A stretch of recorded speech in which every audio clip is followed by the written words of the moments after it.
Nahuhuli ang isda sa bunganga.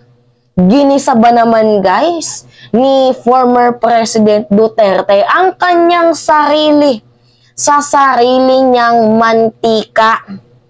Ikita niyo yung post ng Impact Leadership. So, yan po yung kanyang statement na binitawan. So, alam nyo ba na natatawa ako sa mga bala, mga rat-rat, millions of bullets na binitawan niya dito kay President Bongbong Marcos. Kasi in the first place, alam ko naman na hindi prayer rally ang mangyayari doon sa Davao, kundi puro pamumulitika at paninira. So, early campaign na nga ho, siraan na malala. Pero guys, ito yung pinaka-catch dito. Kasi imbis na masiraan si President Bongbong Marcos, abay yung tirada niya, bumalik rin sa kanya. Kasi ito yung sinabi niya guys ha, take note nyo na lang ha, at saka magkaroon tayo ng malalim na critical thinking dito. Kasi oo, tinira niya si Pangulong PBBM, pero ang pinaka-key point dito is yung mamamayang Pilipino. Basahin natin. Sabi dito, Bongbong, bangag yan. May drug addict tayong presidente. Noong ako ay mayor, pinakitaan ako ng evidence ng PIDEA. O, pinakitaan daw siya ng ebidensya ng PIDEA noong siya ay mayor pa lamang. Nandoon raw ho sa listahan itong pangalan ni President Bongbong Marcos. So, ayaw niyang sabihin yan kasi magkaibigan sila.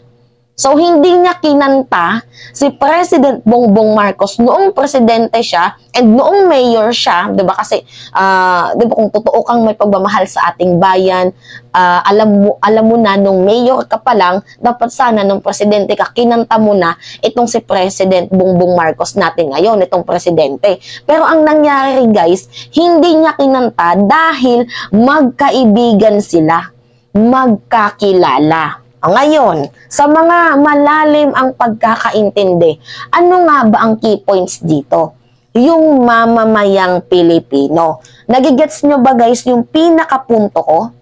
Hindi niya kinanta si President Bongbong Marcos na ito daw kuno ay addict dahil magkaibigan sila. So ngayon, ang pinaka-questionable dito, gaano karaming kaibigan ang hindi mo ikinanta sa PIDEA? Gaano kadaming kaibigan ang pinagtakpan mo dahil nga magkakilala kayo? Gaano karami? Dito natin guys mapapansin na itong war on drugs ay hindi talaga totoong effective. Kasi itong tukhang na to ay putang ina para lang to sa ating mga may hirap. Nagigets nyo ba yung punto ko? Kasi wala naman talagang nahuling malaking tao nung panahon niya. Meron ba kayong nakitaan na malaking tao na nahuli? Kasi yung kay Dilima, fabricated stories eh.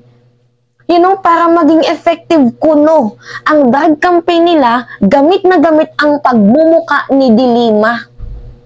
Gamit na gamit ang pagmumuka ni former Senator and Attorney Leila de Lima para sumasalamin ang kanilang drug campaign ay makatotohanan. Kawawa naman yung isa. Ginamit nyo sa kawalang hiyaan nyo. Hindi ba kayo nahihiya? Ha?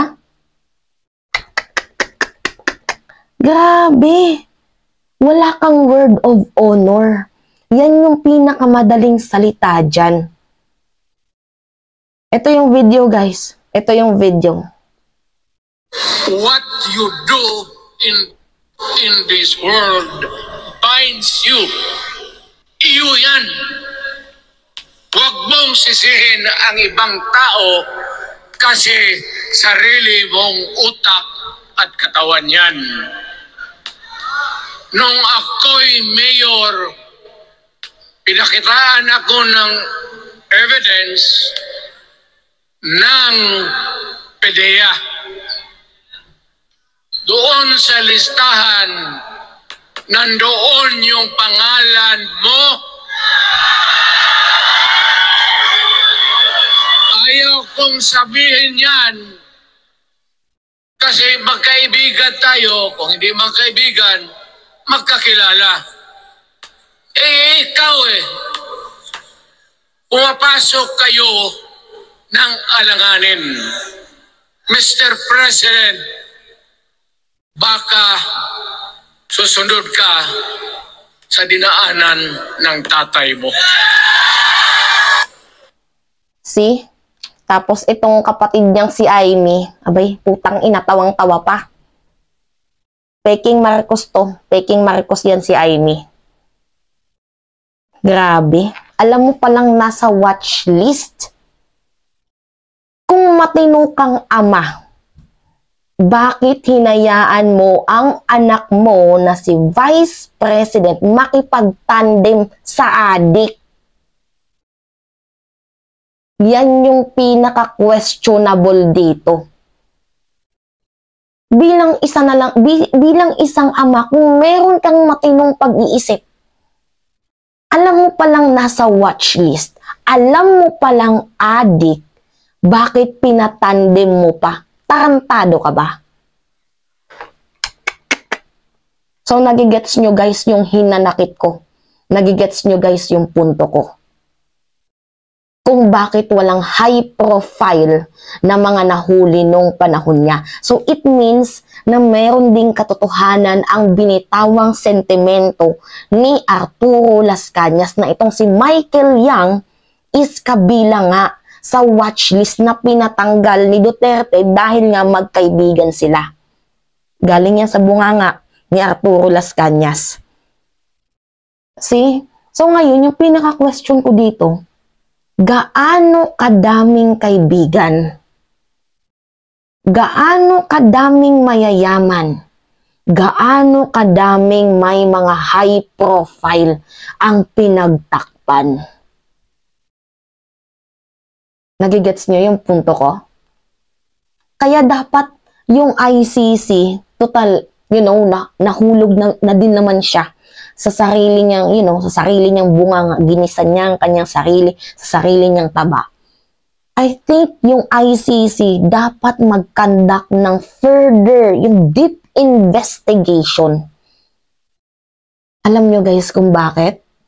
Kasi we do not know kung gaano pa karaming mga kaibigan yan ang natira.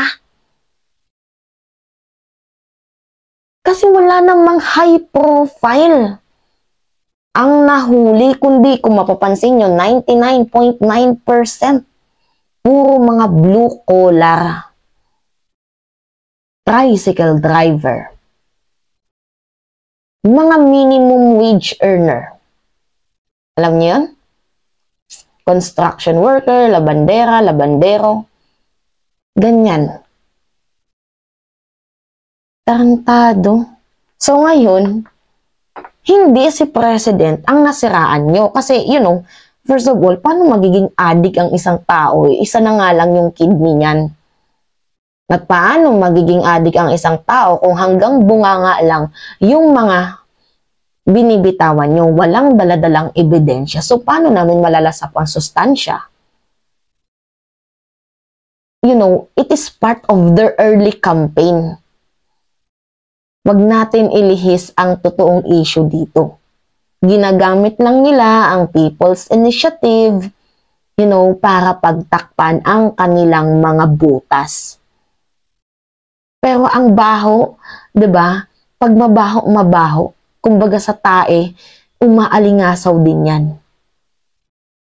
Kahit kailan hindi magiging mabango ang tae kahit lagyan nyo pa ng sandamakmak na pabango. Gets?